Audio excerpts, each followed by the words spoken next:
Well guys, कैसे हो आप लोग। आज की वीडियो में हम बात करेंगे सी प्लस प्लस प्रोग्राम बिल्कुल बेसिक से। इफ इनकेस आप एक बिगिनर हो या फिर इंटरमीडिएट लेवल के बंदे हो, बड़ी आसानी से फॉलो कर सकते हो। लेकिन दिक्कत वाली बात जब आती है जब आपको ऑलरेडी काफी कुछ आता है और यहाँ पे सिर्फ और सिर्फ टाइम पास करने के लिए आए हो और आखिर में कमेंट करोगे ये तो मुझे ऑलरेडी आता था, इसमें नया क्या था। उनका कुछ नहीं कर सकते। वीडियो करते शुरू, लेकिन उससे पहले एक छोटा डिस्क्लेमर, ये सिर्फ एक कंप्यूटर लैंग्वेज है जो कि इसके यूजर को एक पाथ प्रोवाइड करती है ताकि ये कंप्यूटर से इंटरेक्ट कर सके, nothing more than that. If in case आप सोच रहे हो कि एक प्रोग्राम बनाने की एक गेम कैसे डेवलप करते हैं, यानी कि तुम ये सोच रहे हो किस तरह से एक प्रोग्राम को मैकेनिज्म यानी कैसे वो काम करना चाहिए, इसके लिए तुम्हारे शार्प होना चाहिए एल्गोरिथम कि किस तरह से कोई प्रॉब्लम है उसे सोल्व करेंगे।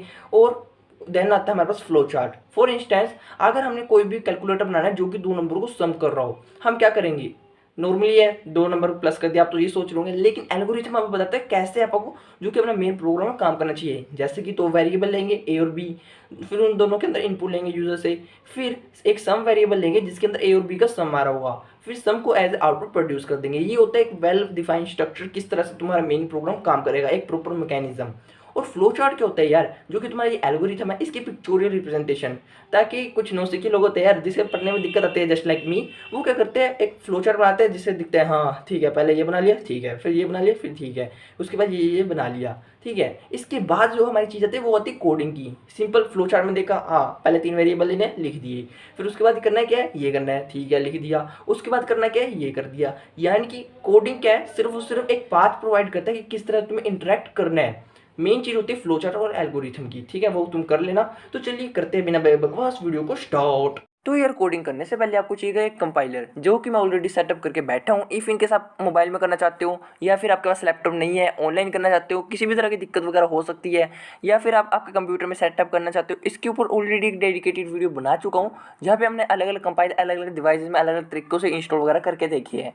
ऊपर आई बटन में लिंक मिल जाएगा, जाके चेकआउट कर सकते हो। तो आप मेन पर्सपेक्टिव आता है कोडिंग का, कोडिंग आपको करनी कैसे है। यार इज्यूम करके चलो एक इंसान दिखता कैसे है, एक होती मुंडी, एक होती गर्दन और नीचे वाला हिस्सा, ठीक है, शरीर बॉडी जिसे कहते हैं। सेम कंसेप्ट अपने पास यहाँ पे सी प्लस प्लस में भी काम करता है। तो यहाँ पे होगी इसकी एक हेडर फाइल जिसके अंदर लिखा होता है hash include IO stream. IO stream यहाँ पे आपने क्यों लिखा पता है। आई का मतलब हो गया इनपुट, ओ का मतलब हो गया आउटपुट। ये एक ऐसी हेडर फाइल है जो कि यूज़र से अपने प्रोग्राम के अंदर इनपुट ले रही होगी और उस इनपुट को प्रोसेस करने के बाद आउटपुट प्रोड्यूस कर रही होगी। इसलिए आप यहाँ पे अपने प्रोग्राम के अंदर इंक्लूड है स्ट्रीम वगैरह लिखते हैं, यानी कि ये वाली हेडर फाइल इंक्लूड करते हैं। इफ़ इनकेस आप चाहते हो डिफरेंट टाइप ऑफ वो हेडर फाइल वगैरह इंक्लूड करना, तो आप यहाँ पे और भी कर सकते हो। जैसे कि हो गया हैश टैग इंक्लूड, और इसके अंदर अपने पास वो हेडर फाइल आ जाएगी। पर आप नहीं कर रहे बिकॉज आप बेसिक से चक रहे हैं, तो आप ऐसे ही चलेंगे। फिर आती है एक्सटेंडेड लाइब्रेरी, और फिर आते जो अपनी मेन चीज़ यानी कि बॉडी, जिसके अंदर लिखते हैं आप इंट मेन। और जैसे कि ये चीज़ याद ध्यान रखना, अपने यहाँ पे लिखा है मेन फंक्शन से पहले इंट। अगर यहाँ पे आप इंट लिखते हैं तो आखिर में अपने प्रोग्राम के एंडिंग में आपको रिटर्न डाटा टाइप देनी पड़ेगी, जो कि होगी रिटर्न 0, ठीक है ना। इफ़ इनकेस आप इसे नहीं लिखना चाहते तो आप इसे रिमूव भी कर सकते हो, बस आपको इंट की जगह यहाँ पे चेंज करके वर्ड लिख देना होगा। और ऐसे करके आपका जो नॉर्मल प्रोग्राम होगा चलना शुरू हो जाएगा। हर एक प्रोग्राम सी प्लस प्लस का जो भी लिखा जाएगा उसके अंदर ये मैंडेटरी कंडीशन है, ये तो पक्का फॉलो होगी। इसके बिना कोई भी सी प्लस प्लस का प्रोग्राम काम नहीं करेगा, जो कि आपको बताना एक बेसिक सा था ताकि आपको थोड़ा सा ज्ञान हो जाए, हाँ भाई बंदा ये क्या कह रहा है, ठीक है ना। अब सबसे पहली चीज़, आप कोई भी प्रोग्रामिंग लैंग्वेज सीखते हैं, आप आउटपुट प्रोड्यूस करके देखते हैं कि कोई भी मैसेज प्रिंट करके देखते हैं हेलो वर्ल्ड, क्या वो काम करता है। तो सेम सिचुएशन यहाँ पे रहती है। अगर आपने कोई चीज़ आउटपुट प्रोड्यूस करनी है तो सबसे पहली चीज़ कौन सी आप लैंग्वेज कर रहे हैं, सी प्लस प्लस है नो डाउट, लेकिन जो अल्फ़ाबेट है वो है सी।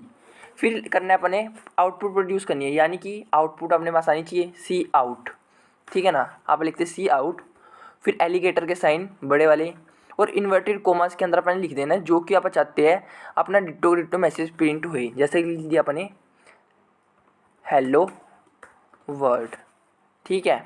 और उसके बाद आपने फिर से एलिगेटर के मुंह लगा देने हैं, और इसके बाद लिखनी है एंड लाइन, और इसे कर देना है टर्मिनेट।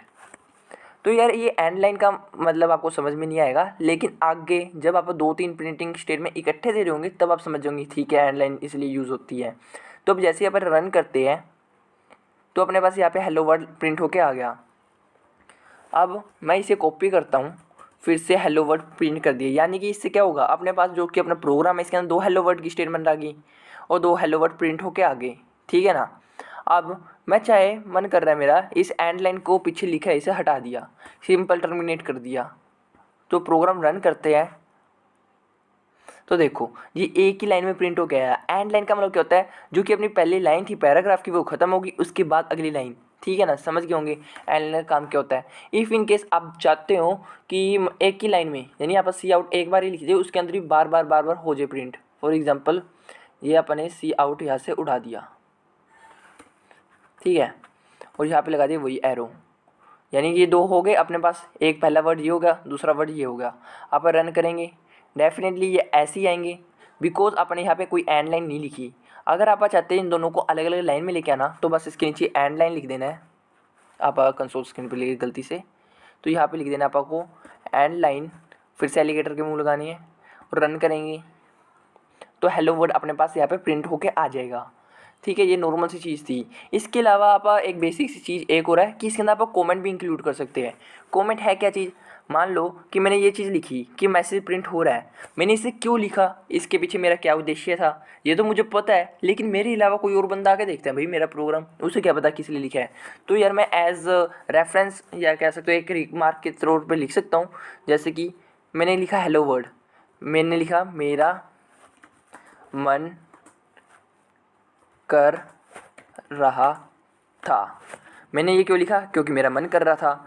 अब मैं ऐसे एग्जीक्यूट करूँगा यार ये एरर देगा, देखो एरर आ गई ना यहाँ पे। तो इसे कमेंट बनाने के लिए मैं इसके आगे 2 स्लैश के साइन लगा दूंगा और ये कमेंट बन गया, यानी कि इसके अक्षर देखिए ना धुंधले हो गए। यानी जैसे अपना प्रोग्राम एग्जीक्यूट करेगा तो देखिए कंपाइलर, ठीक है, इंट मीन है, यानी कि अपन ने ये चीज़ पढ़नी है। इसके अंदर क्या लिखा है, ये पहली कमांड आ गई, हेलो वर्ड प्रिंट करा, ठीक है, हेलो वर्ड प्रिंट करा, ठीक है। फिर अगली चीज़ यहाँ पे तो है ही नहीं, धुंधली है तो छोड़ देगा। फिर है रिटर्न 0, यानी कि प्रोग्राम ख़त्म हो गया। अपन रन करते हैं तो देखो वही चीज़ आ गई ना हेलो वर्ड। अब आपके मन में ख्याल आ सकता है भाई अपन ने एक लाइन में लिख दिया तो चल ठीक है, अपन ने 2 स्लैश के सिंबल लगा दिए। इफ़ इनकेस अपने साथ कोई ऐसी कहानी हुई कि अपन ने चाहे ये मल्टीपल लाइन से ले ली, इकट्ठे 2-3 लाइन ले ली, फिर भी आप सोच सकते हो कि ठीक है भाई चल कोई नहीं, ले ली 2 बार से ऐसे से लगा देंगे, ठीक है। लेकिन ये काफ़ी ज़्यादा अजीब सा लगता है। अगर मान लो कोई 100-200 लाइनें हो, पागलों की तरफ बार बार कोई लगाते रहूँगी, तो आप क्या करेंगे, एक स्लैश लगाएंगे और स्टार लगा देंगे, स्लैश और स्टार। और जहाँ पे अपना एक बकवास कबाड़ जो भी मारा है एज ए रेफरेंस के तौर पे, तो आप यहाँ पे स्टार और बैक स्लैश लगा देंगे और ये ख़त्म, ये सारा का सारा कमेंट बन गया, ठीक है ना। अब फिर से रन करके देखते हैं तो यहाँ पे ये देखो हेलो वर्ड प्रिंट होके आ रहा है ना। सो यार अब इतने से बेसिक के बाद आप बात करते हैं इसके अंदर डाटा प्रोसेस कैसे होता है। सबसे पहली चीज़ कि इसके अंदर डाटा आ कैसे सकता है, किस तरह का डाटा आप लेके चलती है इसके अंदर। एक डाटा है वो क्या हो सकता है, या तो हो सकता है वो नंबर हो या फिर हो सकता है कोई अल्फ़ाबेट हो इंग्लिश का, ठीक है ना। नंबर में भी अपने पास 2 चीज़ें हैं, हो सकता है एक पूरा का पूरा प्रॉपर नंबर हो इंटीजर डाटा टाइप का, जिसके अंदर कोई भी पॉइंट डेसिमल वगैरह वगैरह कोई ना हो, ठीक है, राउंड फिगर वाला पूरा एक नंबर है। या फिर हो सकता है अपने पास कोई डेसिमल वाली वैल्यू हो। इंग्लिश वाले की बात की जाए तो इंग्लिश में भी अपने पास 2 केस रह सकते हैं, या तो हो सकता है पूरा एक अल्फ़ाबेट हो ABCDEV जो भी हो सकता है, या फिर हो सकता है पूरा नाम हो राम श्याम शामू टामू थिमू हेलो वर्ड, कुछ भी हो सकता है। यानी कि गिनती के अपने पास 4 तरह के डाटा होते हैं जो कि अपने प्रोग्राम के अंदर प्रोसेस कर रहे होते हैं। पहला इंटीजर, दूसरा अपना फ्लोट, तीसरा कैर और चौथा अपना होता है स्ट्रिंग। इसके अलावा कुछ और भी होते हैं जैसे कि हो गए बूल, जो कि अपना ट्रू फॉल्स येस नो ये वाले कंसेप्ट पर काम करते हैं, जो कि अपना मेन नहीं है। सबसे मेन चीज़ तो यार यही होती है जो कि ज़्यादातर यूज़ हो रही होती है, वो भी देखेंगे लेकिन बाद में देखेंगे। सो यार मैं उम्मीद करता हूँ आप भूलने नहीं होंगे कि वीडियो की स्टार्टिंग होने से पहले मैंने आपको बताया था एल्गोरिथम और फ्लो चार्ट के बारे में, जहाँ पे मैंने एग्जांपल दिया था किस तरह से आप 2 नंबर लेके उनका सम बना के कैलकुलेटर बना सकते हैं, बेसिक सा, ठीक है ना। अब आप वही चीज़ बना के देख रहे होंगे इम्प्लीमेंट करके हमारी कोडिंग के पर्सपेक्टिव में वो कैसे काम करेगा। सबसे पहली चीज़ कि हमारे पास जो नंबर होंगे किस डाटा टाइप के होंगे, क्या वो अपन लेंगे पूरे के पूरे इंटीजर या फिर डेसिमल, बिकॉज नंबर है। अब आपकी मर्जी है, लेकिन मैं बेसिक से बिल्कुल बेसिक चक रहा हूँ तो मैं इंटीजर डाटा टाइप का लूँगा INT, ठीक है। इंटीजर के लिए आप इंट लिखते हैं, डेसिमल के लिए फ्लोट, उसके लिए कैर, उसके लिए कैर और पीछे उसकी साइज़ लिख देता है कितनी साइज़ की लेना है अपने स्ट्रिंग। अब इंटीजर के बाद अपने क्या लेने 2 वेरिएबल A और B। हर चीज़ के बाद यार ये चीज़ ध्यान रखना आपको सेमी कोलम जरूर लगाना है। इसका मतलब जो कि अपनी कमांड है यहाँ पे ख़त्म होगी, अब अगली कमांड एग्जीक्यूट होगी, ठीक है। अब A की वैल्यू होगी अपने पास 10, बी की वैल्यू होगी अपने पास 20, जो नॉर्मल था 2 नंबर लिए, ए की वैल्यू दे दी, बी की वैल्यू दे दी। अब आप एक नया वेरिएबल बनाएंगे जिसका नाम होगा सम, ठीक है ना। अब सम की वैल्यू अपन दे देंगे, sum equal to A plus का बी, ये होगा नॉर्मल। अब आप चाहते हैं आउटपुट में प्रोड्यूस करना, ये तो इतना कैलकुलेशन हुई है लेकिन अपनी कंसोल स्क्रीन पर कुछ नहीं आएगा। मैं एग्जीक्यूट करके दिखाता हूँ, ये देखो, ये जो कि अपना प्रोग्राम था चला और ख़त्म हो गया। अब चाहते हैं आप वहाँ पे आउटपुट की स्क्रीन पे अपने पास कुछ रिजल्ट भी तो निकल के आए, ताकि आपको पता चले हाँ भाई काम सही से करा है। तो यार यहाँ पे प्रिंटिंग के केस में हमारे पास दो सिचुएशन आ सकती है, या तो वह कोई ऐसी चीज़ प्रिंट करी होगी जो कि स्टैटिक होगी, या कुछ ऐसे करी होगी जो डायनेमिक होगी। इनका मतलब क्या है? स्टैटिक एक ऐसी वैल्यू होती है जो कि हर एक प्रोग्राम में बार बार एग्जीक्यूट करती है, सेम रहती है। जैसे कि अपने कोई मैसेज लिख दिया, हेलो कैसे हो, आप बार बार प्रोग्राम में एग्जीक्यूट कर रहे हैं, सेम ही रहेगा। लेकिन वही डायनेमिक वैल्यू की ऐसी वैल्यू होती है जो कि हर बार प्रोग्राम एग्जीक्यूट कर रहा है, चेंज हो रही है। फॉर इंस्टेंस आपने एक प्रोग्राम बना लिया कैलकुलेटर का, आपने यूजुअली कितनी वैल्यू 2 और 3, अपने पास रिजल्ट क्या होगा 5, और वही आपने फिर से कैलकुलेटर वाले प्रोग्राम को रन करेंगे, इस बार आपने 3 और 3 वैल्यू ले ली ए और बी में, अब अपने पास रिजल्ट क्या आएगा 6। यानी कि डायनेमिक वैल्यू है ना, ये बार बार चेंज हो रही है। लेकिन स्टैटिक में क्या, पहली बार प्रोग्राम में करोगे वही सेम चीज़ आई, दूसरी बार प्रोग्राम को चलाओगे सेम वही चीज़, ठीक है ना। जब आप कोई भी मैसेज प्रिंट वगैरह करते हैं, इफ इनके साथ वो इन्वर्टेड कोमास के अंदर लिखते हैं और वो स्टैटिक मैसेज बन जाता है, यानी कि डिटो डिटो वही प्रिंट होगा। लेकिन वही बात की जाए, अगर आप बिना उसे इन्वर्टेड कोमास के लिखते हैं तो वो एक डायनेमिक वैल्यू बन जाती है। इफ इनकेस उस नाम का वेरिएबल हमारे प्रोग्राम के अंदर ऑलरेडी है तो वो वहाँ पे वो शो करता है। तो जैसे कि आपने पिछली बार देखा था कि कोई भी चीज़ अपने प्रिंट करनी तो आप लिखते हैं सी आउट, एलिगेटर के साइन। और यहाँ पे आपने देखा था अपने कोई भी चीज़ प्रिंट करनी हो तो आप इन्वर्टेड कॉमास में लिख रहे थे, है ना।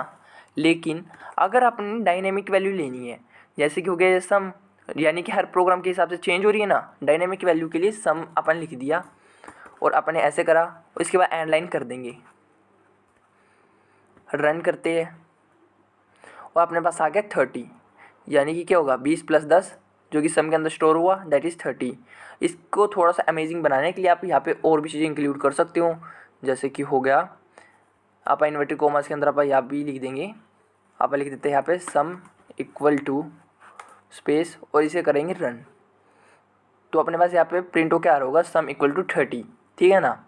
अब तक यार बात की जाए तो अपने काफ़ी कुछ सीख लिया, जैसे कि एक बेसिक सा स्ट्रक्चर किस तरह से बनाया जाता है, अगर अपने कोई मैसेज प्रिंट करना हो तो कैसे करेंगे, इफ़ इन केस अपने यहाँ पे कमेंट देना है तो कैसे करेंगे, इफ़ इन केस अपने पास कोई डाटा है उसे आप कैसे प्रोसेस करेंगे, जैसे कि इंटीजर डाटा टाइप हो गया।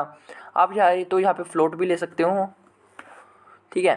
फ्लोट में क्या होगा, यहाँ पे 10.5 कर दिया 20.1, और ये अपने सम भी अपने यहाँ पे फ्लोट कर देते हैं, अपा रन करेंगे तो अपने पास जो कि रिजल्ट होगा सम का वो भी पॉइंटों में आ जाएगा। देखा अपने ये इतना कुछ सीख लिया। अब मेन चीज़ आती है यार, अपने इनपुट लेनी होगी, जैसे कि अपने ये तो अपने प्रोग्राम बनाया उसके हिसाब से ले लिया। अब अपन क्या करें कि यूज़र से इनपुट ले पाए, यानी कि अपने पास ये आउटपुट आ रही है जिसके अंदर से अपन इनपुट ले रहे होंगे। तो इसके अंदर भी काफ़ी सिंपल है यार। सबसे पहले तो आपने ये चीज़ ध्यान रखो, आपने आउटपुट प्रोड्यूस करनी थी तो आपने क्या लिखा था, सी आउट, सी प्रोग्रामिंग का आउट। इफ़ इनकेस इनपुट लेनी है तो आप लिखेंगे सी इन, ठीक है। जी था बाहर की तरफ निशान जा रहे थे, एलिगेटर के मुंह बाहर की तरफ थे। इफ़ इनकेस आपने इनपुट लेनी है तो अपने एलिगेटर के मुंह अंदर की तरफ आ जाएंगे। किसके अंदर इनपुट लेनी है, यानी कि वेरिएबल का नाम ए, तो ए लिख देंगे और टर्मिनेट कर देंगे। और इसी तरह से आप बी लिखेंगे सी इन बी और इसे टर्मिनेट कर देंगे, यानी कि पहले ए की वैल्यू लेगा फिर बी की और अपने पास सम आ जाएगा।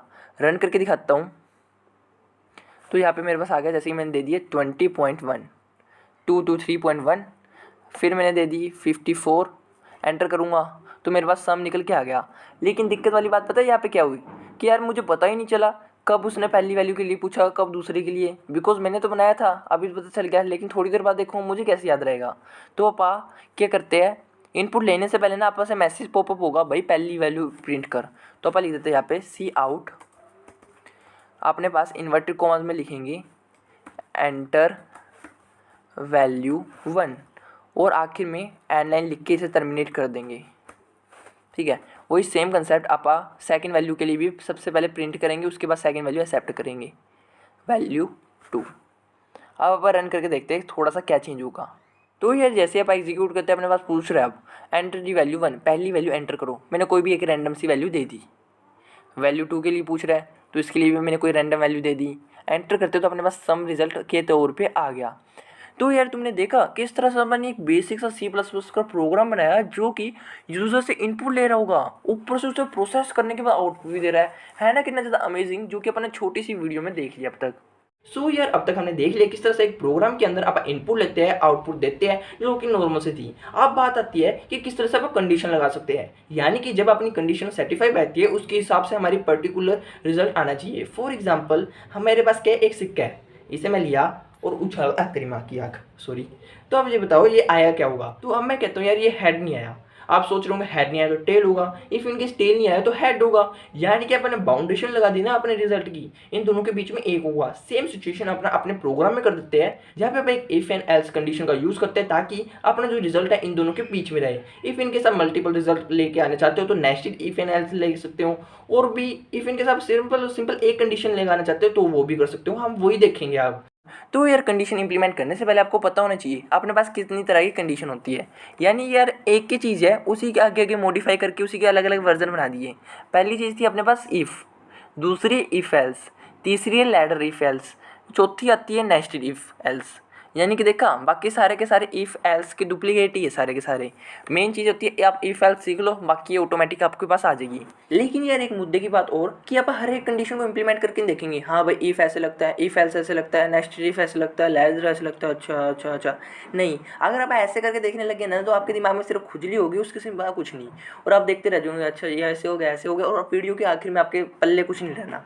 ठीक है, तो आप जो चीज़ करने वाले हैं सिर्फ और सिर्फ इफ एल्स कैसे काम करता है, और बाकी इसी से ड्राइव करके देखेंगे, थोड़ी सी हेर फेर करके बाकी कैसे बने अपने पास।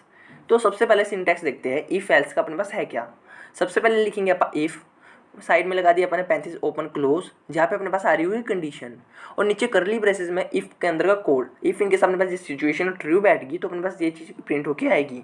इतनी बात तो सही है। अगर अपने पास ये वाली चीज़ फॉल्स होगी तो अपन नीचे एल्स में एक पार्ट दे देते हैं एल्स, जिसके अंदर आपको कंडीशन लगाने की जरूरत नहीं, बिकॉज एब्सोल्युटली ऊपर वाली फॉल्स होगी तो नीचे वाली ट्रू होगी, तो नीचे आप करली ब्रेसेस में सीधा वही कोड लिख देते हैं। वही सेम किस्सा आप कॉइन उछाल रहे हैं, अगर कॉइन में आया हेड, आपने पहले कंडीशन लगा दी तो ये अपने पास प्रिंट होकर आएगा हेड।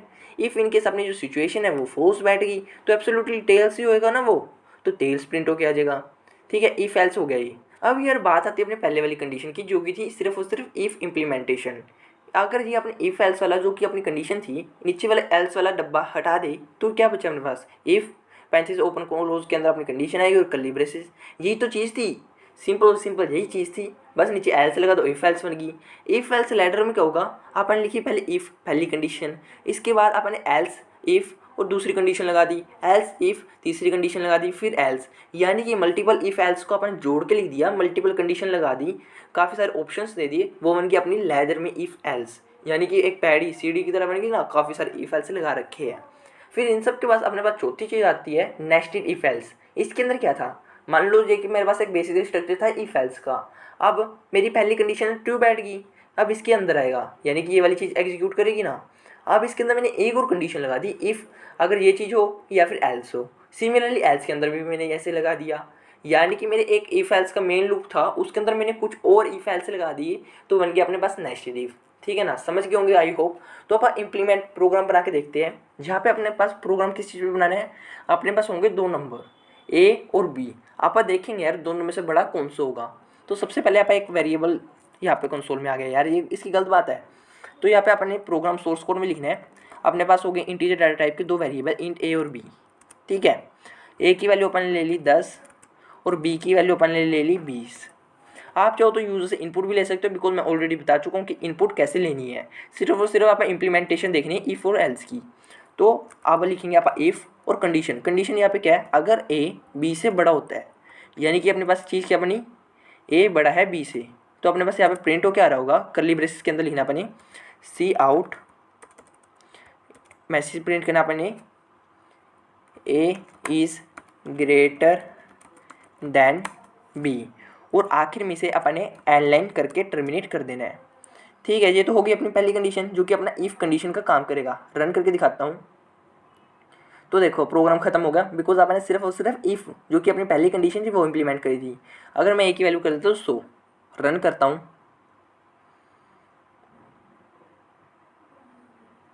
तो अपने पास आ गया ना लिखा A is greater than B, यानी कि सिर्फ और सिर्फ ये कंडीशन ट्रू होगी तभी अपने पास जो की चीज़ होगी अंदर वाली वो एग्जीक्यूट कर रही होगी। अब मैं इसके साथ में इसका एल्स वाला हिस्सा भी दे देता हूँ। एल्स टाइम बचाने की यार यही चीज़ कॉपी कर लेते हैं, बस वैल्यू आप चेंज कर देंगे। यहाँ पे प्रिंट करी, ए की जगह अपने पास कर दिया बी और बी की जगह अपन ने यहाँ पे कर दिया ए, यानी कि अपने पास कंडीशन ट्रू होगी तो कर देंगे अपन ए ग्रेटर है बी से, अगर फॉल्स होगी तो अपने पास आ जाएगा बी ग्रेटर देन ए, ठीक है ना। अब ये वैल्यू अपनी सही कर लेते वापस ए। अब अपन रन करेंगे अपने प्रोग्राम को तो क्या रहा है बी इज़ ग्रेटर देन ए। तो यार समझने की कोशिश करो, अब ये अपने पास ऐसे ही क्यों ले आया, कुछ और क्यों नहीं आया। देखो अपने पास थे वेरिएबल ए और बी, ए की वैल्यू क्या थी 10, बी की थी 20, क्या 10 20 से बड़ा है, गलत होगी, हाँ भाई ये तो काम नहीं करेगा, एल्स में आएगा। एल्स में क्या था, हाँ भाई इधर कोई कंडीशन तो है नहीं, सीधा सीधा बी इज़ ग्रेटर देन ए, ये चीज़ प्रिंट होके आ गई। अगर ये चीज़ फॉल्स होगी तो एब्सोल्युटली ये चीज़ तो काम करेगी ना, तो वही तो चीज़ प्रिंट होके आई। अगर आप यहाँ पे कर देते ये, यहाँ पे अपन ने ए की वैल्यू 100 दे दी, अपन रन करेंगे तो अपने पास लिखा गया यार A is greater than B, यानी कि वही चीज़ देखो ए की वैल्यू होगी 100, बी की 20 होगी, क्या 100 20 से बड़ा है, डेफिनेटली ये बड़ा है, तो अपने पास ये चीज़ प्रिंट होगी A is greater than B print होगी ना। तो एल्स वाली चीज़ धक्के खाओ भाई और अपना रिटर्न 0 है, खत्म हो गया प्रोग्राम। तो इस तरह से इफ़ एल्स अपने नॉर्मल था वो काम करता है। तो ये इतना तो सिंपल था। अब बारी आती है अपने पास लैडर इफ़ एल्स की, यानी कि अपने पास इफ़ और एल्स ये तो सिंपल होगी, इसके अलावा आप एक और कंडीशन इसके अंदर इंप्लीमेंट कर दें। हो सकता है अपने ए और बी दो वैल्यू ली थी, एक पॉइंट आ सकता है मान लो यूज़र कोई अपने वर्ग का पागल होया, दोनों की वैल्यू उसने 20 20 दे दी, तो अपने पास प्रोग्राम में क्या एग्जीक्यूट होगा। देखो पहली कंडीशन तो फॉल्स होगी तो absolutely B is greater than A, यही प्रिंट होकर आएगा है ना। लेकिन ये चीज़ तो गलत होगी बिकॉज द वैल्यू तो अपने पास दोनों इक्वल है। तो अपन क्या करेंगे, इसके अंदर एक और कंडीशन इंप्लीमेंट कर देंगे। वो कैसे, अपन ने क्या लिखना है एल्स, इसके बाद अपन एक और कंडीशन लगा देंगे इफ़ लिख के, इफ़ और इसके पीछे लिखा देंगे condition if in case B बड़ा होगा ए से, ठीक है। अगर ए बड़ा हो तो ए ग्रेटर देन बी प्रिंट होगा, अगर बी बड़ा हो तो बी ग्रेटर देन ए। और इसके अंदर आप एल्स में एक और कंडीशन लिख सकते हैं। अब लिख के एल्स, इसके बाद लगाएंगे करली ब्रेसेस और यहाँ पे आप प्रिंट कर रहे होंगे cout both values are equal, और आखिर में इसको भी एंड लाइन के थ्रू ख़त्म कर देंगे। अब अपन रन करके देखते हैं भाई अपने पास बनता क्या है। Both values are equal because अपन ने यहाँ पे शुरू में दोनों की वैल्यू इक्वल ली थी, यही तो चीज़ होगी। यानी कि एक नॉर्मल इफ़ एल्स में क्या होता है, एक इफ़ होता है एल्स होता है, लैडर में क्या होगा एक इफ़ एल्स, उसके बाद आप जितना चाहो उतने हिसाब से इंक्रीज भी कर सकते हैं। इफ़ एल्स आप चाहो तो मल्टीपल भी लगा सकते हो, if else if else if else if else पागलों की तरह लगा चलो जितना भी आपका मन करे। ये तो एक नॉर्मल सा हो गया। अब बारी आती है भाई अपन ने नेस्टेड इफ़ एल्स लगाना है, वो कैसे लगाएंगे। आप नेस्टेड इफ एल्स के लिए क्या करेंगे, आप यहाँ पे क्या कर देते, 2 नंबर के लिए बना रहे थे ना, आप यहाँ पे 3 नंबर के लिए बना लेते हैं। 3 नंबर क्या ले लिया अपने c इक्वल टू 30 और ये आप शुरू वाला भी कर लेते सही। अब ये काम कैसे करेगा, पहले चेक करेगा भाई a और b में से कौन सा बड़ा है, ठीक है। अगर मान लो a बड़ा है फिर a की c के साथ देखेगा भाई, इसे एक बार के लिए कट करते हैं, पहले a और b में देखेंगे, मान लो a बड़ा हो गया फिर a और c में देखेंगे, तो आप यहाँ पे लगाएंगे इफ़ जो कि अपना a है बड़ा हो गया c से, तो अपने पास प्रिंट क्या आ रही होगी अपना मेन चीज़ कि a ग्रेटर देन है b एंड c, और वही लेकिन इफ़ इनकेस ये चीज़ फॉल्स बैठ गई तो इसके अंदर आप एल्स में प्रोड्यूस कर देंगे भाई इन्वर्टेड कॉमर्स के अंदर कि सी आउट, आप वही चीज़ कॉपी पेस्ट कर देते टाइम बचेगा यार अपना। तो आप यहाँ पे लिख देंगे सी बड़ा होगा अपना किससे, ए कोमा बी से एंड बी से, ठीक है। ये तो होगी ए के लिए। इफ़ इनके सामने बी की बारी आई तो बी में भी सेम ये चीज़ सेटअप करनी है, पास टाइम बचाने के लिए इस पूरे को कॉपी कर लेंगे, वही चीज़ आप बी के अंदर यहाँ पे पेस्ट कर देते हैं, ठीक है। अब देखिएगा प्रोग्राम अपने पास b क्या a से बड़ा है, हाँ डेफिनेटली अगर ये चीज़ सिचुएशन बैठेगी ट्रू तो अंदर की तरफ आएगा। फिर देखेगा क्या b c से बड़ा है, एक मिनट, b c से बड़ा है, अगर बड़ा है तो अपने पास प्रिंट होकर आएगा भाई तेरा b बड़ा है किससे, a और c से। इफ़ इन केस ये चीज़ फॉल्स बैठ गई तो अपने पास सिंपल सा आ जाएगा भाई तेरा c बड़ा है a और b से, ठीक है ना। अब इफ़ एल्स ये तो थे नॉर्मल। अब बात की तो इस वाले एल्स की, इसके अंदर क्या था, अपने पास दो वैल्यू इक्वल होगी, इसके अंदर भी आप कंडीशन लगा सकते हैं, लेकिन टाइम बचाने के लिए आप क्या करते हैं, इसे कमेंट बनाते हैं, इसे बाद में देखेंगे आप। कमेंट कैसे बनाना है मैंने बताया था, स्लैश स्टार, और जहाँ पे एक सारा कुछ जुगाड़ अपने ख़त्म करना है स्टार स्लैश, यानी कि ये इतना कमेंट बन गया और काम करेगा।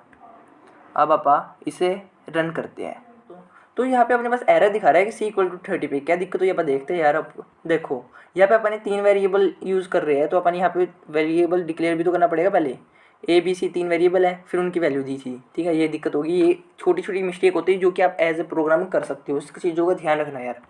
तो अपन रन करते हैं तो अपने पास लिखा गया सी इज़ ग्रेटर देन ए और बी, बिकॉज सी की वैल्यू क्या थी 30, बाकी वो छोटे थे। अब अपन क्या करते हैं, ए की वैल्यू अपन रख देते हैं 40, तो अपने पास कैलकुलेटर क्या रहा होगा, A is greater than B and C, है ना। ये चीज़ थी कमाल की, जहाँ पे मैंने अलग अलग तरह की कंडीशन इंप्लीमेंट करके देखी, वो भी बिल्कुल बेसिक सा इफ़ एंड एल्स के थ्रू। अब जो अगली चीज़ आप देखने वाले हैं डेट इज लूपिंग, कि लूपिंग कंसेप्ट किस तरह से काम करता है। फॉर एग्जांपल मैं आपको कहूँ पहले 10 नंबर को लिखो, यानी कि अपनी कंसोल स्क्रीन पे पहले 10 नंबर प्रिंट आके आने चाहिए। कितने टाइम लग जाएगा, 1 से लेकर 100 तक गिनती लिखोगे, बार बार प्रिंट एफ स्टेटमेंट दे रहे होंगे, 1 के लिए, 2 के लिए, 100 के लिए, हो सच में काफ़ी थकान वाला काम है। तो यहाँ पे अपन क्या काम यूज़ करते हैं, लूप का। लूप में क्या, अपन ने गिनती की 3 कमांड लिख दी और चक्के अपने अपना आप पहले 100 के 100 नंबर प्रिंट होके आ जाएंगे। ये काम होता है लूप का, जो कि अपनी काफ़ी इफेक्टिवनेस और काफ़ी इतना थकान वाला काम जो कि सेम पैटर्न को फॉलो करता है आसान कर देता है। तो यार अब आप देख रहे होंगे किस तरह से हमारे प्रोग्राम के अंदर आपको लूप को इंप्लीमेंट करना होता है। लेकिन एक छोटी सी क्लैरिफिकेशन के लिए फ्लो चार्ट देख लेते हैं। सबसे पहले हमारा प्रोग्राम स्टार्ट होगा, फिर अपन ने बनाया एक वेरिएबल जिसका नाम रखा आई की वैल्यू क्या है 1, फिर लगाते हैं अपन लूप, लूप के अंदर अपन ने कंडीशन लगा दी आई की वैल्यू 10 से कम होनी चाहिए। फिर अगर ये चीज़ सर्टिफाई करती है यानी कि ट्रू होगा लूप, तो अपने पास कंसोल स्क्रीन पे आई की वैल्यू प्रिंट होके आएगी। देन आई की वैल्यू प्रिंट होगी, उसके बाद आई की वैल्यू 1 प्लस हो जाएगी, यानी कि आई की वैल्यू क्या थी इनिशियली 1, 1 प्लस 1 दैट इज़ 2, यानी अब न्यू आई की वैल्यू होगी हमारे पास 2। लूप के पास वापस जाएगा, क्या 2 10 से कम है, हाँ भाई। फिर नीचे आएगा, प्रिंट हो जाएगा 2 कंसोल स्क्रीन पे, 2 प्लस 1 होगा दैट इज़ 3, यानी आई की न्यू वैल्यू 3 होगी। और ऐसे करके लूप के अंदर फिर से जाएगा और सेम गोल गोल गोल गोल अपने पास चक्कर काटता रहेगा। लेकिन दिक्कत वाली बात जब आएगी जब इनिशियली वैल्यू होगी आई की क्या 9, कंसोल स्क्रीन पर 9 प्रिंट होगा, 9 प्लस 1 दैट इज़ 10, आई की वैल्यू नमी क्या होगी 10। लूप के अंदर गया, लूप भाई कहता है भाई अपने पास कंडीशन सेटिफाई होनी चाहिए आई की वैल्यू लेस देन 10, लेकिन तेरी वैल्यू तो 10 की इक्वल आ गई ना, मैं तुझे एक्सेप्ट नहीं करूँगा। तो अपना जो प्रोग्राम है इसके बाद यानी लूप कंडीशन फोर्स बैठेगी तो पीछे के पीछे एग्जीक्यूट हो जाएगा, यानी टर्मिनेट होगा पीछे के पीछे। कुछ इस तरह से अपना ये फ्लो चार्ट लूप का काम करता है। अब इम्प्लीमेंट करने से पहले देख लेते हैं अपने पास लूप है कितनी तरह की, ताकि अपना आसानी बैठे। नॉर्मली 3 तरह के लूप होते हैं, for loop, while loop and do while loop. अगर आप कोई भी एक लूप अच्छे से समझ लेते हो बाकी दो सीखने में आपको कोई भी दिक्कत नहीं होगी। सबसे पहले आप बात करते हैं फॉर लूप की। फॉर लूप काम कैसे करता है, फॉर लूप यार काफ़ी अमेजिंग चीज़ है, बिकॉज इसके अंदर आपको काफ़ी वैरायटी ऑफ ऑप्शन और आपका काम आसान बनाने के लिए काफ़ी कंफर्टेबल सी चीज़ है। जैसा कि इसका नाम है फोर लिख दिया, फिर पैरेंथेसिस ओपन क्लोज में हमारे पास कंडीशन आएगी और नीचे करली ब्रेसेस के अंदर हमारे जो कोड, इफ़ इन केस हमारी जो कंडीशन है ट्रू बैठ जाती है तो होगा। लेकिन यहाँ पे आपको अजीब लग सकता है, बिकॉज मैंने तो बात की थी यार फॉर लूप काफ़ी कंफर्टेबल है, आपको काफ़ी वैरायटी ऑफ ऑप्शन देता है, वो कैसे आपका काम आसान बनाता है ना। तो इसे एज्यूम करने के लिए आप क्या करते हैं, मान लो अपन 1 से लेकर 10 तक नंबर प्रिंट करने हैं, ठीक है, और 1 से 10 तक आप पहले ना आउटपुट लिख लो। मान ली अब जो आपका बंदा है आप सोचो कि वो 1 पोजीशन पे खड़ा है, अब आपको उसे 1 2 3 4 5 6 7 8 9 10 ऐसे ऐसे करके नीचे तक लेके आना है। अब लूप के थ्रू देखते हैं अपने कैसे करना है। नाम किसका, for loop, parenthesis open close. इसके अंदर 3 कंडीशन लगती है। 3 कंडीशन कैसे, पहले तो बात करो जो अपना बंदा है इनिशियली कहाँ पे खड़ा है, क्या वैल्यू उसकी 1, तो आप यहाँ पे लिख सकते हैं इंट आई इक्वल टू 1। तो यहाँ पे मैंने इंट आई क्यों लिखा, यहाँ पे इंट आई लिखने की बात यार ये है क्योंकि यहाँ पे मैंने ऊपर की तरफ कोई इंट नाम का वेरिएबल आई डिक्लेयर नहीं करा। तो यार ये भी इसकी काफ़ी अच्छी बात है कि इसी के अंदर आप कोई भी वेरिएबल डिक्लेयर कर सकते हो जो कि आपको लूप चलाने में मददगार होगा। अगर आपको दिक्कत आ रही है यार आपको इसको हटा देते हैं, इंट हटा दी, इंट ऊपर डिक्लेयर कर दी आई और आई इक्वल टू 1। देन आपको बताना है भाई तुझे जाना कहाँ पे है, यानी इसने क्या जाना है 1 पे खड़ा है, 2 पे जाना है, 3 पे जाना है, 4 पे जाना है, 5 पे जाना है, सभी पे जाना है 10 तक। तो आप क्या करेंगे, आई है लेस देन और इक्वल टू 10, यानी कि 10 और 10 से छोटे जितने भी नंबर है सभी के पास जाना है उसने, ठीक है। फिर अगली कंडीशन क्या है, आई प्लस प्लस, यानी उसने आगे की तरफ जाना है। हो सकता है वो पीछे भी चला जाए, 10 से नंबर तो सारे छोटे आगे ना, तो आई प्लस प्लस करेंगे तो ये बंदा आगे की तरफ आगे जुजुक जुजुक जुजुक करता चलेगा और फाइनली एक पोजीशन वो भी आएगी जब ये 10th पोजीशन पे पहुंचेगा, 10th नंबर पे पहुंचेगा।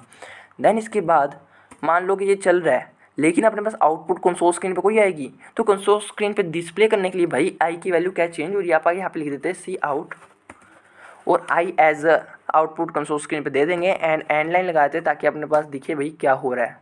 रन करते हैं तो देखो अपने पास 1 से लेकर 10 तक पहले 10 नंबर प्रिंट होके आ गए। आप चाहो तो यार यहाँ पे और डिफ़िकल्टी लेवल इंक्रीज़ करने के लिए यहाँ पे शो कर देते हैं, फिर रन करते हैं और अपने पास 100 पहले नंबर डिस्प्ले होके आ गई। ओफ, काफ़ी बड़ी नंबर है, लेकिन मैंने इसका क्या करना था। लेकिन बात की जाए तो हमने वाइल लूप की, उसके अंदर सिर्फ और सिर्फ आप एक कंडीशन लगा सकते हैं। तो बात की जाए तो इसके अंदर कंडीशन कौन सी है, कंडीशन तो सिर्फ अपने पास एक ही है, आई की वैल्यू लेस देन और इक्वल टू 100। इसे भी आप 10 कर देते हैं ताकि छोटे अपने पास लूप चले, है ना। ये तो क्या है, इनिशियल वैल्यू बता रखी है, हाँ भाई इनिशियली कहाँ पे खड़ा है, और ये सिर्फ और सिर्फ एक इंक्रीमेंट का ऑपरेशन है जिससे आई की वैल्यू इंक्रीज हो रही है। कंडीशन तो सिर्फ एक है ना, तो अपन क्या करेंगे, जो अपन ये वैल्यू ली थी इसे हटा के यहाँ पे ऊपर की तरफ डिक्लेयर कर देंगे, ठीक है ना। और जो ये इंक्रीमेंट वाली चीज़ लग रही थी इसे भी आप यहाँ से कट करके अपने पास जो प्रिंटिंग स्टेटमेंट थी इसके बाद प्रिंट कर देंगे, ठीक है। ये चीज़ नॉर्मल सी थी। फिर बात आती है इसके अंदर कंडीशन रहेगी, इसके पीछे पहले जो सेमी कोलन मिटे हो और फोर लूप को चेंज करके इसकी जगह लिख दो वाइल, ठीक है ना। ये अपना वाइल लूप में कन्वर्ट हो गया, यानी कि एक कंडीशन और वही चीज़ जो कि अपने पास कर्ली ब्रेसेस में होता है। जैसे अपन रन करेंगे इसको तो यहाँ पे अपने पास आई की वैल्यू 1 होगी, बिकॉज यहाँ पे अपने इंक्रीमेंट सही से नहीं करा। यहाँ पे इंक्रीमेंट लगाने के लिए आपको करना पड़ेगा i+1, ठीक है। अब जैसे इंक्रीमेंट होगा देखो 1 2 3 4 5 6 7 8 9 10 और कुछ इस तरह से अपने पास हो गया। अब बारी आती है डू वाइल लूप की। डू वाइल क्या नाम है, पहले तो ये चीज़ वाइल वाली है ना, इसे चक के कट करो, जो अपने पास से लूप की कंडीशन थी यानी सेटिफाई करती है उसके बाद एग्जीक्यूट होने वाला कोड इसके आखिर में लगा दो कि इफ़ इन केस ये चीज़ कंडीशन अपनी ट्रू होगी तो ये वाली चीज़ काम करेगी, यानी कि ये थोड़ा उल्टा काम करता है। फिर इसके बाद ऊपर की तरफ लिख दो डू। अब यार इसकी दिक्कत वाली बात पता है क्या है, अगर मान लो अपन ने क्या देखा था, अपने पास नॉर्मल लूप होता था, उसके अंदर अगर ये चीज़ कंडीशन सेटिफाई नहीं बैठती तो ये लूप वाला चीज़ काम नहीं करेगी और यहाँ से सीधा टर्मिनेट हो जाएगी। पर डू वाइल लूप में स्पेशल खास बात है, इफ़ इन केस मान लो ये कंडीशन मान लो अपन रॉन्ग कर दी, आई की वैल्यू इनिशियली अपन ने कर दी 11, है ना, और यहाँ पे कंडीशन क्या है, आई की वैल्यू 10 से छोटी या फिर 10 के इक्वल होनी चाहिए, लेकिन आई की वैल्यू तो 11 है, यानी कंडीशन सेटिफाई नहीं बैठती ना। तो अपन जैसे ही रन करते हैं ना, देखना जादू, तो यहाँ पे दिक्कत दिखा रहा है कि वाइल आई इक्वल टू 10 पे कोई एरर आया है। क्या एरर, कि अपने पास ये चीज़ भी ध्यान रखना कि जैसे ये लूप होता है ना, इसके बाद टर्मिनेट लगाना अपने काफ़ी ज़रूरी है। रन करते हैं तो देखो अपने पास सिर्फ और सिर्फ एक आउटपुट प्रोड्यूस हुई, यानी कि इनिशियल वैल्यू 11 हो गई। जैसे ही अपना प्रोग्राम है कह रहा है डू, इसको करो, क्या करो, प्रिंट कर दो आई की वैल्यू, ठीक है। उसने आई की वैल्यू प्रिंट कर दी और आई की वैल्यू 1 से इंक्रीमेंट कर दो, यानी कि आई की वैल्यू 1 इंक्रीज़ होकर क्या होगी 12। फिर नीचे की तरफ आया, देखा वाइल कंडीशन, ओ बेटे की ये तो मैं गलत कर गया, बिकॉज मैंने तो चलाना ही था लूप, ओ हो। इसे फिर बाद में ऐसा धोखा लगता है और ऐसा करने के बाद भाई कंडीशन तो फॉल्स होगी, चलो कोई बात नहीं, और ऐसा करके टर्मिनेट हो जाता है। तो यही था लूप का कंसेप्ट, किस तरह से आपने लूप को इम्प्लीमेंट करा, अलग अलग तरह के लूप देखें और खुद भी यह ट्राई करके देखना, बिकॉज ये चीज़ प्रैक्टिस से आने वाली है और जितना आप प्रैक्टिस करोगे उतने ज़्यादा नज़ारे आएंगे।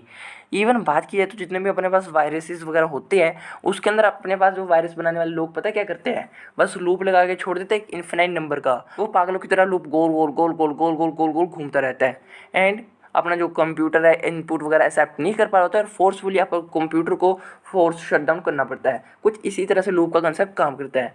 सो इससे अगली चीज़ अपने पास आती है दैट इज़ एरे। आखिरकार है क्या है, इंप्लीमेंट कैसे करना है, इसके पीछे मेन मोटिव क्या है, तो ऑलरेडी इस वाली वीडियो के अंदर कवर कर चुके हैं, लेकिन फिर भी आपको एक ब्रीफ इंट्रोडक्शन चाहिए ताकि अपनी इस वाली वीडियो को कंटिन्यू कर सके। तो बात की जाए तो है क्या, सिंपल सी लैंग्वेज में अगर अपने प्रोग्राम के अंदर आप लिख देते हैं इंट ए, है ना, तो इसका मतलब क्या होगा, अपनी मेमोरी के अंदर ए नाम का एक वेरिएबल बन जाएगा, यानी कि एक ब्लॉक बन जाएगा जिसके अंदर अपन डाटा स्टोर करके रख सकते हैं। और वही अपन ने लिख दिया कोई वैल्यू नाम का एक वेरिएबल बना लिया वैल्यू 1, है ना, तो वैल्यू नाम का एक वेरिएबल बन जाएगा जिसके अंदर डाटा स्टोर कर रहे होंगे। अब मैं आपको कहूँ आपको 5 डाटा स्टोर करने हैं, तो आप क्या करोगे A B C D E F, है ना, तो ऐसे करके वेरिएबल्स बना लोगे जिसके अंदर डाटा स्टोर कर रहे होंगे। और मैं आपको क्या हूँ, आपको 100 डाटा स्टोर करना है, यानी 100 टाइम डाटा स्टोर करना है। तो आप क्या करोगे, ऐसे ही बना लोगे ABCDEF ऐसा करके 100 तक बना लोगे कैसे ना कैसे कॉम्बिनेशन करके। लेकिन यार जो ये चीज़ थी इसमें काफ़ी ज़्यादा आपका मेहनत लगेगी, ऊपर से इतना ज़्यादा टाइम कंज्यूम होगा, है ना, काफ़ी डिफिकल्टी हो जाएगी। तो आपकी ये चीज़ को मिनिमाइज़ करने के लिए अपने पास कंसेप्ट आता है एरे का। एरे में क्या था, आपने मान लो कोई भी वेरिएबल बना लिया A, है ना, और इसके पीछे अपने स्क्वायर ब्रैकेट्स लगाए और उसके पीछे लिख दिया 5, यानी कि अपने साइज लगा दिया। तो इसकी वजह से अपनी मेमोरी के अंदर 5 ब्लॉक कंटिन्यूस सीरीज में बन जाएंगे जिसके अंदर पर डाटा एंटर कर रहे होंगे। देखा कितनी ज़्यादा आपके वो काम था आसान हो गया। कहाँ आपको पहले इतने सारे वेरिएबल्स बनाने पड़ रहे थे, अब सीधा सा एक वेरिएबल बनाया, उसके पीछे साइज लिखा और इतने सारे ब्लॉक ऑटोमेटिकली बन गई। लेकिन यार यहाँ पे चीज़ थी कि ये सभी के सभी जो ब्लॉक है इन सभी का नाम तो A है ना, तो आप इसका डाटा कैसे एंटर करेंगे। ये चीज़ भी काफ़ी अमेजिंग है। अगर आपने डाटा नॉर्मली एंटर करना होता, आप किसी बंदे को क्या कहते, इस वाले डब्बे के अंदर डाटा एंटर कर, इस वाले डब्बे के अंदर एंटर कर, या फिर आखिरी वाले डब्बे के अंदर डाटा एंटर कर, बीच वाले डब्बे के अंदर डाल, यानी आप उसे क्या कह रहे हैं, एक पोजीशनिंग कर रहे हैं ना अपने डब्बों की। सिमिलरली जो कि अपने ये एरे बने हैं सभी का एक पोजीशनिंग नंबर होगा जिसे आप इंडेक्स नंबर कहते हैं, जो कि 0 से स्टार्ट होता है। जो कि अपने यहाँ पे क्या करा था, A of 5, यानी 5 ब्लॉक बन गए, सभी का नाम A है, तो अपने नंबर दे दिए 0 से लेके 4 तक। 4 तक क्यों दिया, बिकॉज जो अपनी गिनती थी 0 से शुरू हो रही थी, 90 तो 5 है ना। तो अब डाटा एंटर करना है। डाटा एंटर कैसे करेंगे, आप लिखेंगे अपने एरे का नाम दैट इज़ A, और अपने पास स्क्वायर ब्रैकेट्स के अंदर लिख देना वो नंबर जो कि अपन डब्बे के अंदर डालना चाहते हैं। जैसे कि अपन लिखा 0, जो कि पहला डब्बा था, उसके अंदर अपन डाल दिया 100, तो ऑटोमेटिकली जो कि अपना पहला डब्बा था एरे का उसके अंदर 100 जाके स्टोर हो गया। और वही अपन ने लिख दिया 2, यानी कि जो अपना तीसरा नंबर का डब्बा था जिसके इंडेक्स नंबर 2, उसके अंदर अपन लिख दिया 200, यानी इस वाले डब्बे के अंदर 200 जाकर स्टोर हो गया। लेकिन बीच में जो कि जिसका इंडेक्स नंबर था 1 वो तो खाली रह गया, कोई दिक्कत वाली बात नहीं, खाली रह गया तो रह गया। लेकिन अपनी मेमोरी तो यहाँ पे स्पॉइल हो रही है, नो डाउट स्पॉइल हो रही है, लेकिन डाटा तो एंटर हो गया ना, इसमें कोई दिक्कत वाली बात नहीं कि आप डाटा लीनियरली एंटर कर रहे हो या फिर कैसे कर रहे हो। हाँ, ये चीज़ दिक्कत वाली बात कर सकते हैं कि ये चीज़ मेमोरी अपनी कंज्यूम करेगी जो कि फालतू में आप यूज़ कर रहे हैं। अब जो अगली चीज़ यहाँ पे अपने पास आ रही थी कि यार अपन ने डाटा एंटर करना है, तो इसके अंदर आपको एक पैटर्न दिखा इन दोनों टर्म्स के अंदर, यानी इस चीज़ के अंदर अपन डाटा एंटर कर रहे थे तो इसके अंदर एक पैटर्न तो है, सिर्फ और सिर्फ अंदर का नंबर चेंज हो रहा है। अगर अपन ने पहले नंबर के अंदर करना होता यहाँ पे 1 कर देते, तीसरे के में करना होता तीसरा कर देते, चौथे में कर देते, है ना, यानी सिर्फ अंदर का नंबर चेंज हो रहा है। अगर अपन ने कोई ऐसी चीज़ करनी हो जहाँ पे अपने पास पैटर्न सेम है तो अपन ने देखा था यार अपन लूप का यूज़ कर सकते हैं। तो सिमिलरली डाटा एंटर करने के लिए अपन लूप का यूज़ करेंगे। जैसे कि अपन लिख दिया 4, और अपन ने करना क्या है, पहले नंबर इनिशियली पोजीशन डिक्लेयर करो कि इनिशियली अपने पास कौन से नंबर का डब्बा है, कौन सा है 0, तो अपन लिखेंगे इंट नाम का एक वेरिएबल बना लेंगे I जिसकी वैल्यू है 0, ठीक है। और इसने जाना कहाँ पे है, इसने जाना है 0 से लेके आगे तक जो इसका आखिरी डब्बा है, यानी कि लेस देन और इक्वल टू 4, ठीक है। अगली चीज़ आगे की तरफ जाना है दैट इज़ I++, और नीचे इसके कर्ली ब्रेसेस के अंदर इसका कोड आ जाएगा। वो क्या, अपन ने इनपुट लेनी होगी किसके अंदर, एरे की I पोजीशन के अंदर। I पोजीशन क्या है, पहली बार लूप काम करेगा तो I पोजीशन की वैल्यू क्या है 0, यानी कि A of 0 के अंदर एंटर हो रहा होगा। फिर लूप घूमेगा, I की वैल्यू इंक्रीमेंट होगी, I की वैल्यू क्या होगी 1, तो 1 के अंदर एंटर होगा। ऐसे करके अपन लीनियरली अपने एरे के अंदर डाटा एंटर कर पाएंगे। तो इसके अंदर थोड़ा सा अपनी क्लैरिटी के लिए, ताकि आपको पता चले भाई कौन से नंबर के अंदर डल गया, कौन से के अंदर और डलेगा, आप एक आउटपुट की स्टेटमेंट भी दे देंगे जो कि अपनी तसल्लीदार काम करेगा। तो आप यहाँ पे डिक्लेयर कर देते हैं एक static message index equal to और एक डायनेमिक वैल्यू। इंडेक्स की वैल्यू क्या होगी, यही होगी ना I, बिकॉज यही तो बता रहा है अपने पास 0 से लेकर 4 तक कौन से नंबर का डब्बा है, तो अपन ने यहाँ पे कर दिया I और इसे एंड लाइन लेके ख़त्म कर दिया, ठीक है। अब अपन रन करके देखते हैं कि किस तरह से काम करता है। तो अपने पास यहाँ पे लिखा आ गया कि इंडेक्स नंबर 0, यानी कि पहले नंबर के डब्बे में डाल, तो मैंने यहाँ पर स्टोर कर दिया 12, दूसरे नंबर के में डाल दिया कुछ, फिर ऐसे करके अपने आगे तक देखते यार करके। देखो ये आखिरी डब्बा है इंडेक्स नंबर 4, इसके अंदर भी 33 डाल दिया, और इसके बाद अपना जो प्रोग्राम है टर्मिनेट हो गया। तो अब एक चीज़ और करते हैं पा, आखिर में आपको पता भी तो चल जाए हाँ भाई तूने सारा डाटा एंटर भी कर दिया, उसे डिस्प्ले कर। डिस्प्ले करने के लिए आप क्या करेंगे, ये सेम लूप का आप कॉपी कर लेते हैं और यहाँ पे अपन नीचे की तरफ लगाएंगे, ठीक है। अपने पास यहाँ पे आ गया ना वही लूप। तो इसके अंदर आप जहाँ पे इनपुट ले रहे होंगे, इस इनपुट वाली चीज़ को चेंज करके आप कर देते हैं सी आउट क्या A of आई, यानी जो कि अपन लूप के अंदर इनपुट लेने के लिए यूज़ कर रहे थे ए ऑफ आई, उसी को आउटपुट प्रोड्यूस करने के लिए कर देंगे। इवन बात की जाए तो इसके बाद अपन एंड लाइन भी लगा देंगे। हाँ, एक चीज़ और कि एंड लाइन से क्या होता है, जो कि अपने पास जो कि रिजल्ट होता है एक सीधी लाइन में आता है ना। अगर आप चाहते हैं सिर्फ और सिर्फ एक टैब का डिफरेंस आए तो आप यहाँ पे ऐसे भी कर सकते हैं। अपने पास इन्वर्टेड कॉमन में /t, टी का मतलब क्या होता है टैब, ये एक शॉर्टकट है टैबुलर, अपने उस स्पेस वगैरह चाहिए उसके लिए। आप रन करते हैं, दिखाऊंगा ये कैसे काम करेगा। तो अपने पास पूछ रहे हैं इंडेक्स 0 के लिए, मैं जल्दी से भर लेता हूँ ये भी सारा कुछ। तो जैसा कि मैंने आखिरी डब्बे के अंदर डाटा एंटर करा तो मेरे पास ये सारा का सारा एरे छिपा आ गया, जहाँ पे मेरे पास एक टैबुलर का डिफरेंस है। यानी कि ये देखो, ये होता है एक टैब, यानी कि सभी के में एक एक डब्बे का डिफरेंस है ना, डैट इज़ अपना टैबुलर डिस्टेंस। तो इस तरह से यार ये एरे का कंसेप्ट काम करता है। फिर अपने पास जो अगली चीज़ आती है दैट इज़ फंक्शंस। तो सबसे पहले यार इसको क्लियर कर देते हैं ताकि अपनी तसल्ली भी अच्छे से हो, ठीक है ना। ये हो गया सारा क्लियर। अब फंक्शंस होता क्या है, अगर मान लो मैंने एक नॉर्मल सा प्रोग्राम बनाना है जो कि दो नंबर को सम कर रहा होगा, कैसे बनाऊंगा, इंट a, b, दो वेरिएबल्स बना लिए, ठीक है, और a की वैल्यू मैं साथ के साथ डिक्लेयर कर लेता हूँ दैट इज़ इतनी, और b की भी कर देते हैं अपा इतनी, ठीक है। और एक वेरिएबल बना लूँगा जिसका नाम होगा सम, और सम की वैल्यू क्या होगी a + b, है ना। और आउटपुट मैं प्रोड्यूस कर दूँगा किसको, सम को।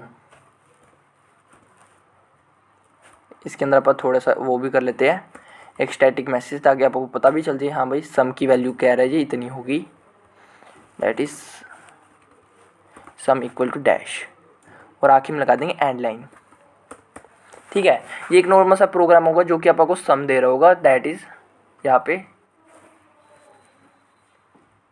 तो अपने पास यहाँ पे 30 लिखा आ गया, ठीक है, ये नॉर्मल सी चीज़ थी।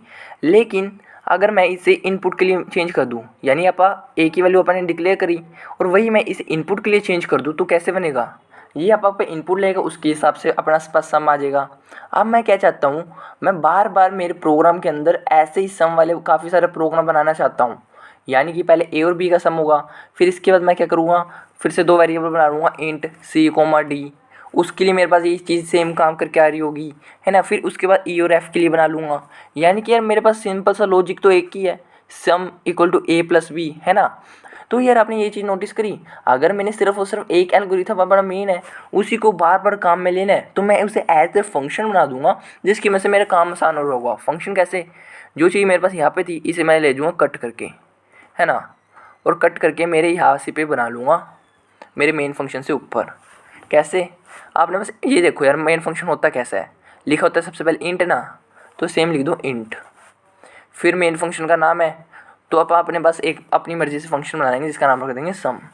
इसके बाद पैरेंथेसिस, फिर आखिरी में और इसके करली ब्रेसिस जहाँ पे अपने पास आ रहा होगा डाटा। अब ये सारा का सारा कोड अपन ने यहाँ पे लिख दिया फंक्शन के अंदर, ठीक है। अपने पास फंक्शन का नाम क्या था, सम, तो इसे आप यहाँ से कॉपी कर लेते हैं और अपने जो मेन फंक्शन था उसके अंदर जाके यहाँ पे कॉल करते हैं। तो इससे लिखने से क्या होगा, अब मैं रन करता हूँ मेरे प्रोग्राम को, तो मेरे से पूछ रहा है वैल्यू 1, यानी कि क्या होगा, ये मेन फंक्शन होती है जो अपनी चीज़ मेन काम करती है, इसके अंदर लिख रखा है सम फंक्शन। तो जिस सम फंक्शन के पास जाएगा, हाँ भाई बता क्या है तेरे पास, तो ऑटोमेटिकली मेरे पास ए और बी नाम के वेरिएबल हो जाएंगे, उसके अंदर डाटा इनपुट लेगा और सम आ जाएगा, सम के अंदर ए बी का डाटा स्टोर होगा और एज ए आउटपुट सम दे देगा। एक बार काम करके दिखाता हूँ, जहाँ पे मैंने ले लिया डाटा और मेरे पास सम आ गया दैट इज़ 10, ठीक है ना। अब मैं क्या करूँगा, मॉडिफाई, कैसे, यहाँ पे मेरा सम था इसे मैं दोबारा कॉल करूँगा, ठीक है। अब मैं रन करता हूँ तो मेरे पास क्या मैजिक आएगा देखते हैं।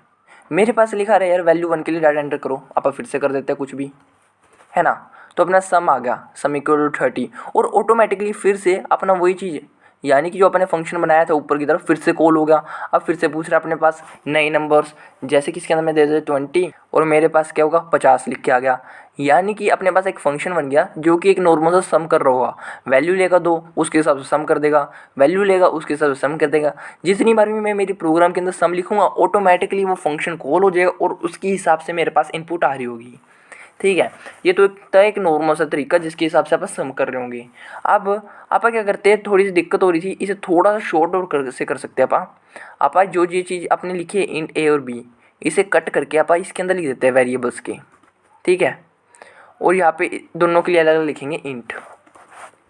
अपने पास दो वो बन गए वेरिएबल्स ए और बी। फिर आप क्या करेंगे, आप नॉर्मली सी चीज़ थी ये सारी चीज़, जहाँ पे आप इनपुट ले रहे होंगे इसे हटा दिया, तो क्या करेगा, अपने पास एक ए वेरिएबल है, बी वेरिएबल है और एक सम वेरिएबल अपने पास यहाँ पे डिक्लेयर हुआ और सम के अंदर ए बी की वैल्यू आ गई और सम एज ए आउटपुट प्रोड्यूस होगा। ये नॉर्मल सी चीज़ थी। तो अपने पास जहाँ पे अपने ये फंक्शन मेन फंक्शन कॉल करें ना, तो अपन यहाँ पे सम की वैल्यू भी डिक्लेयर कर सकते हैं। यानी कि कैसे करेंगे, ये पैटर्न है अपने पास, एक इंटीजर ए देना है, एक इंटीजर बी देना है, यानी कि अपने पास सम के अंदर दो वैल्यूज़ देनी होगी। जैसे मैं लिख दी 2,3 2,4 कर दी, ठीक है ना। क्लियर करता हूँ पहले कंसोल को और यहाँ पे मैं रन, एक मिनट, ये नीचे वाली चीज़ को आप कमेंट कर देंगे, वही तो एरर देगा, ठीक है ना। अब रन करते हैं तो देखो अपने पास नॉर्मली लिखा गया सम इक्वल टू 6, यानी कि ऑटोमेटिकली काम करके अपने पास सिंपल अपना फंक्शन बनाया, उसके अंदर इनपुट दे दी।